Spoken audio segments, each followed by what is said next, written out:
ভ্রমণ তৃষ্ণা চ্যানেলের আরও একটি নতুন ট্রাভেল ভিডিওতে আপনাদের সকলকে জানাই স্বাগতম।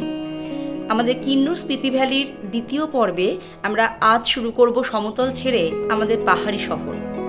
চণ্ডীগড় থেকে আজকে আমরা যাত্রা করব হিমাচলের ছোট অথচ অপূর্ব সুন্দর এক পাহাড়ি জনপদ নারকান্ডার পথে।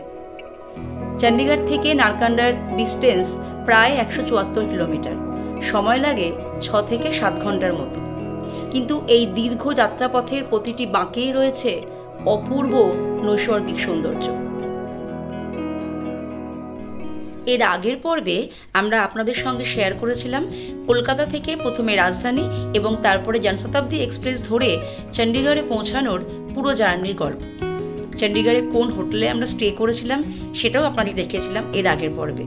সেই ভিডিও যদি না দেখে থাকেন তাহলে অনুরোধ রইল ডেসক্রিপশন বক্সে দেওয়া লিঙ্কে ক্লিক করে একবার দেখে নেওয়ার, তাহলে এই পরের ঘটনাগুলো আপনাদের রিলেট করতে সুবিধা হবে। Good morning. আজকে 30শে সেপ্টেম্বর 2025 আর আমরা এখন রয়েছি চণ্ডীগড়ে। গতকাল আমরা রাজধানী এবং শতাব্দী এক্সপ্রেসে জার্নি করে চণ্ডীগড় এসে পৌঁছেছিলাম, সেটা তো অবশ্যই আপনাদের সঙ্গে শেয়ার করেছি। সেই ভিডিও যদি আপনারা না দেখে থাকেন তাহলে অবশ্যই আগের পর্বটা একবার দেখে নেওয়ার অনুরোধ রইল। আর আজকে আমাদের অ্যাকচুয়ালি পাহাড় সফর শুরু হচ্ছে চণ্ডীগড় থেকে। আজকে আমরা চলে যাচ্ছি নারকান্ডা। আর এই হচ্ছে আমাদের গাড়ি, টেম্পো ট্রাভেলার। লাগেজ সব উঠে গেছে আমাদের ওপরে। আমরা মোটামুটি সবাই রেডি হয়ে গেছি বেরোনোর জন্যে। তো চলুন জার্নি স্টার্ট করা যাক, বাকি কথা গাড়িতে বসে হচ্ছে। এখন বাজছে 9টা আর চণ্ডীগড়ের হোটেল থেকে আমরা চেক আউট করে নারকান্ডার উদ্দেশ্যে বেরিয়ে পড়লাম। চণ্ডীগড় থেকে নারকান্ডার ডিস্টেন্স হচ্ছে অ্যাপ্রক্সিমেটলি 170 থেকে 172 কিলোমিটার। মোটামুটি 6 থেকে 7 ঘন্টা আমাদের সময় লাগবে। ভায়া সিমলা, ফাগু, কুফরি হয়ে আমরা নারকান্ডায় পৌঁছবো। আর নারকান্ডায় আজকে আমাদের রয়েছে রাত্রিবাস। এই যে রুটটা ধরে আমরা যাচ্ছি এটা হচ্ছে ভায়া NH5। এই NH5 ধরেই আমরা এগিয়ে যাব সিমলা, তারপর সেখান থেকে নারকান্ডার পথে। যে সকাল সকাল দেখুন চণ্ডীগড় শহরে কিরকম জ্যাম শুরু হয়ে গেছে। চণ্ডীগড় থেকে সিমলা বা নারকান্ডা যাওয়ার জন্য আপনারা যদি আর্টিগা বা ইনোভার মতো গাড়ি নেন তাহলে সেক্ষেত্রে আপনাদের ভাড়া পড়বে পার ডে 4 থেকে 4,500 টাকার মতো। আর আপনারা যদি টেম্পো ট্রাভেলার নেন তাহলে সেক্ষেত্রে আপনাদের ভাড়া পড়বে পার ডে 5,500 থেকে 6,000-এর মতো। আমরা যদিও নারকান্ডায় স্টে করছি, তবে আপনারা চাইলে সিমলাতেও আপনারা স্টে করতে পারেন। অনেকে সিমলাতেও স্টে করে, তারপর সেখান থেকে নারকান্ডা সাইট সিইং করে পরবর্তী গন্তব্যের দিকে এগোয়। তবে আমরা যেহেতু সিমলা আগেই অনেকবার গেছি, তাই সিমলায় আমরা এবার আর স্টে করছি না। আমরা সিমলা থেকে আরও 60 কিলোমিটার এগিয়ে নারকান্ডায় স্টে করব। এই রাস্তার পাশ দিয়ে পুরো ছাতিম ফুলের গাছ একদম ভর্তি, খুব সুন্দর গন্ধ বেরোচ্ছে। এই যে সব ছাতিম ফুলের গাছ রাস্তার পাশ দিয়ে।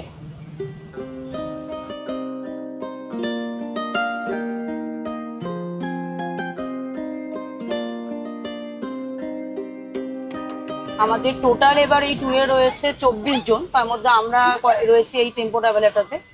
আর আমাদের আরও একটা টেম্পো ট্রাভেলার আছে, সেখানে আমাদের বাকিরা আছেন। আর এই হচ্ছে আমাদের ড্রাইভার জি। আপনার নাম কি হয় ভাইয়া জি? রবি নাম। চণ্ডীগড়ে কিন্তু এখন ভীষণ গরম রয়েছে, প্রায় 32 ডিগ্রি টেম্পারেচার এখানে আমাদের দেখাচ্ছে। আর আমরা এখান থেকে যেখানে যাচ্ছি নারকান্ডাতে এখন হচ্ছে 16 ডিগ্রি আমাদের শো করছে। এই যে সামনে দেখছেন লেখা আছে দিল্লি, সিমলা, কালকা। আমার ডান দিকে রাস্তাটা চলে গেল দিল্লির দিকে, এদিকটা হচ্ছে দিল্লির দিকে চলে গেল। আর এই দিকে আমরা রুটটা নিয়ে নিলাম, এদিকে আমরা চলে যাব হচ্ছে সিমলা এবং কালকা। এটা হচ্ছে এইদিকে সিমলা কালকা রুট। কালকা সিমলা হাইওয়ের প্রশস্ত রোড ধরে এখন ছুটে চলেছে আমাদের গাড়ি। এখান থেকে শুরু হবে আমাদের পাহাড়ি সফর। চণ্ডীগড়ের রাস্তাঘাট কিন্তু একদম পুরো বাটারের মতো, একদম দারুণ সুন্দর ঝাঁ চকচকে রাস্তাঘাট।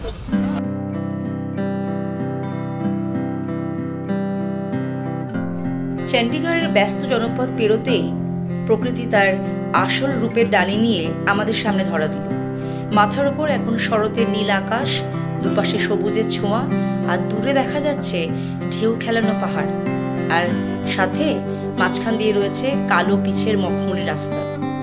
এমন সফর যদি হয় তবে সত্যিই মনে হয় এই পথ যেন কখনো শেষ না হয়। আপাতত আমরা ধরমপুর বলে একটা জায়গায় দাঁড়িয়েছি এসে, এখানে একটু টি ব্রেক, 10 মিনিট বিরতি নিয়ে তারপর আমরা আবার জার্নি স্টার্ট করব।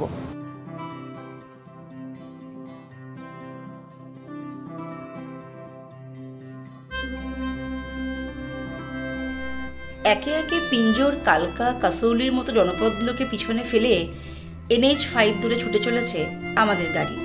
পথ যতই এগোচ্ছে বাড়ছে তত বাঁক এবং পাহাড়ি উঁচু নিচু পথ। তবে একথা এক বাক্যে স্বীকার করতেই হবে যে এ পথের সৌন্দর্য সত্যিই অতুলনীয়। আমরা এখন সোলান ক্রস করছি। এই সোলানকে কিন্তু মাশরুম সিটি অফ ইন্ডিয়া বলা হয়। এখানে ভাস্টলি মাশরুম ফার্মিং হয়। হরিয়ানা বা হিমাচল প্রদেশ এদিকে কিন্তু বাস কানেক্টিভিটিও কিন্তু বেশ ভালো। দেখুন এই যে সামনের বাসটা যাচ্ছে আমার, এটা চণ্ডীগড় টু সিমলা। এখানে এরকম প্রচুর কিন্তু গভর্নমেন্টের বাস সার্ভিসও আছে, আবার প্রাইভেট বাস সার্ভিসও আছে।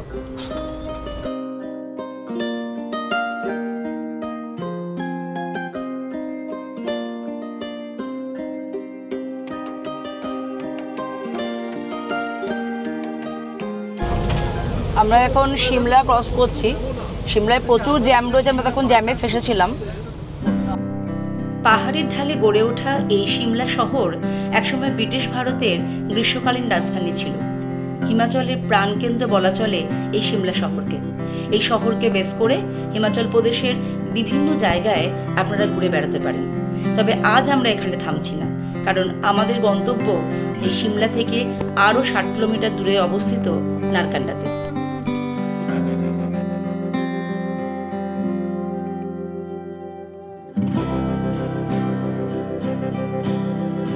এই মুহূর্তে আমরা এসে দাঁড়িয়েছি গ্রিন ভ্যালি। এখানে একটা সিমলার দারুণ একটা জায়গা, এটা গ্রিন ভ্যালি। সামনে পুরো একদম ঢেউ খেলানো ধুমড়ো পাহাড়, আর তার সাথে রয়েছে পাইন আর দেবদারুর একদম ঠাস বুনোট। দারুণ সুন্দর একটা প্যানোরামিক ভিউ এখান থেকে পাওয়া যাচ্ছে। জাস্ট ল্যান্ডস্কেপটা দেখুন, অসাধারণ ল্যান্ডস্কেপ। তবে এখন একটু আকাশে মেঘ হয়ে গেছে, তার জন্য এই জায়গাটা একটু শ্যাডো পড়ে গেছে। যদি এখানে ওয়েদারটা আরও ব্রাইট থাকতো তাহলে আরও সুন্দর লাগতো।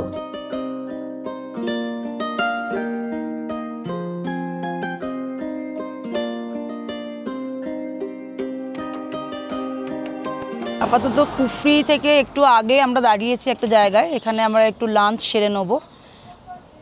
অনেকটা বেলা হয়ে গেছে, আসলে আমাদের একটু ফুড পয়জনিং টাইপের হয়ে গেছে, সকলেরই একটু ভমিটিং বা একটু পেটের সমস্যা হয়ে গেছে, যার জন্য আমাদের একটু দেরি হলো। মাঝ রাস্তায় আমাদের অনেকবার থামতে হয়েছে। 3টে বেজে গেছে। আপাতত এখন আমরা লাঞ্চটা এখানে সেরে নেব। লাঞ্চে রয়েছে ভেজ ডাল, এরকম ঝুরঝুরে করে এরকম আলু ভাজা, আর লাউ আর বড়ি দিয়ে তরকারি, আর রয়েছে মাছের ঝোল।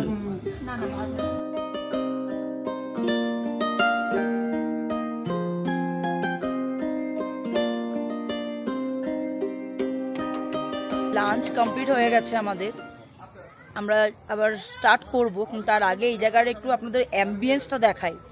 মুহূর্তের মধ্যে একদম চারিদিক থেকে মেঘ এসে পুরো একদম জায়গাটাকে ঘিরে ধরেছে। সুন্দর মেঘ ভেসে আসছে, অসম্ভব সুন্দর লাগছে।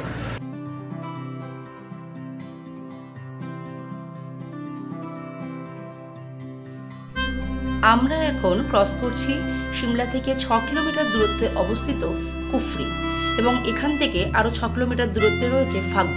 এই ফাগু এবং কুফরি হল সিমলা ভ্রমণের অত্যন্ত জনপ্রিয় দুটি সাইট সিইং স্পট। জাস্ট অ্যাম্বিয়েন্সটা দেখুন সামনের, কিন্তু আলো আঁধারি খেলা চলছে, মেঘ রোদের খেলা চলছে। শুধু কখনো রোদ উঠে যাচ্ছে, পরিষ্কার হয়ে যাচ্ছে, আবার কখনো পুরো মেঘ এসে ঘিরে ধরছে।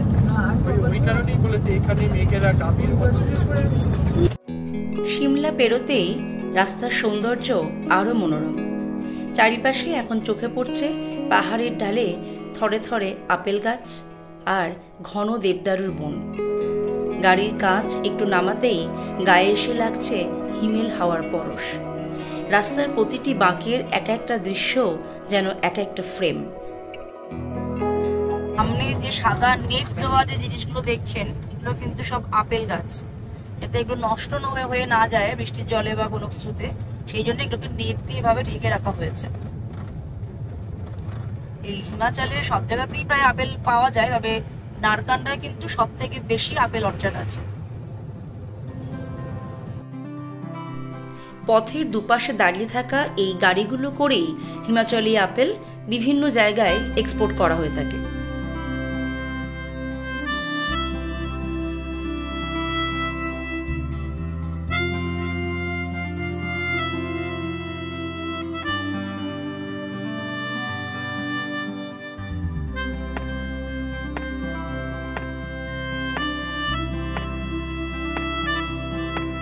এখন বাজছে 6:45 আর আমরা এসে পৌঁছালাম নারকান্ডায়।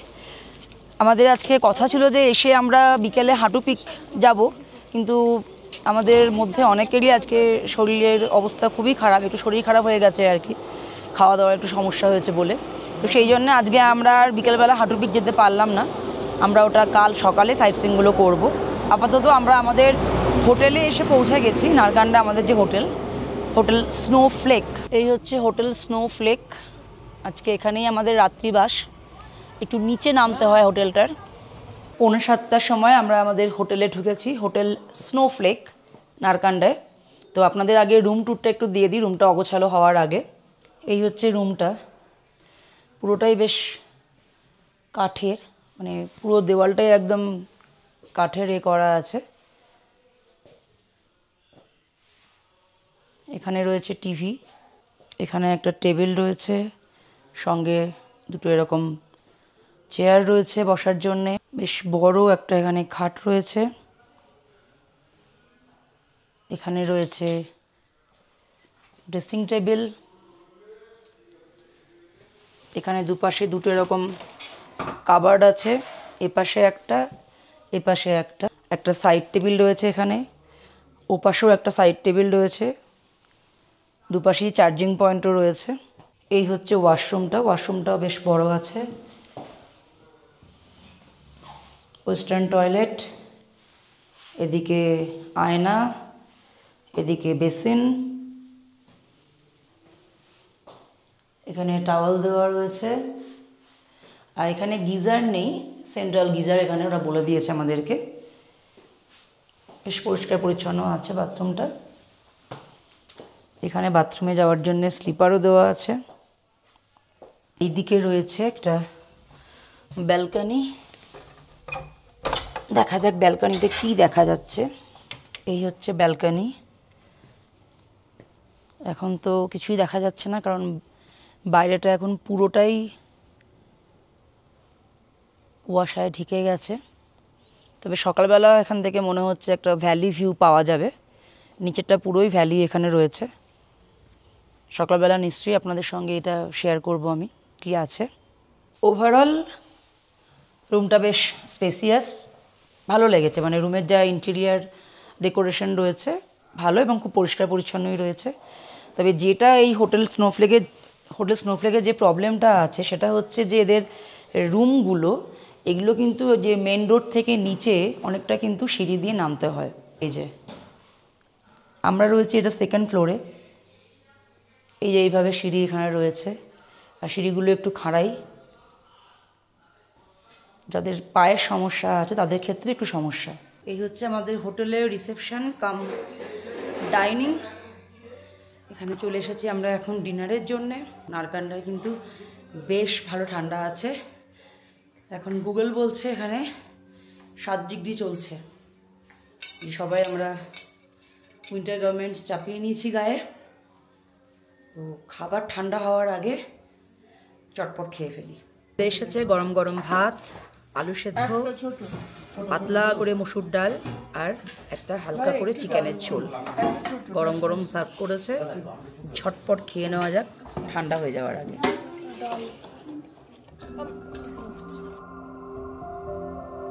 এই ছিল আমাদের আজকে চণ্ডীগড় থেকে নারকান্ডা পৌঁছানোর পুরো জার্নির গল্প। যদি ভিডিওটি ভালো লেগে থাকে তাহলে অবশ্যই লাইক, শেয়ার এবং সাবস্ক্রাইব করে আমাদের পাশে থাকবেন। আগামী পর্বে আমরা আপনাদের সঙ্গে করে নিয়ে যাব নারকান্ডার সাইট সিইংয়ে। ততক্ষণ সবাই খুব ভালো থাকবেন আর সঙ্গে রাখবেন ভ্রমণ তৃষ্ণাকে। ধন্যবাদ।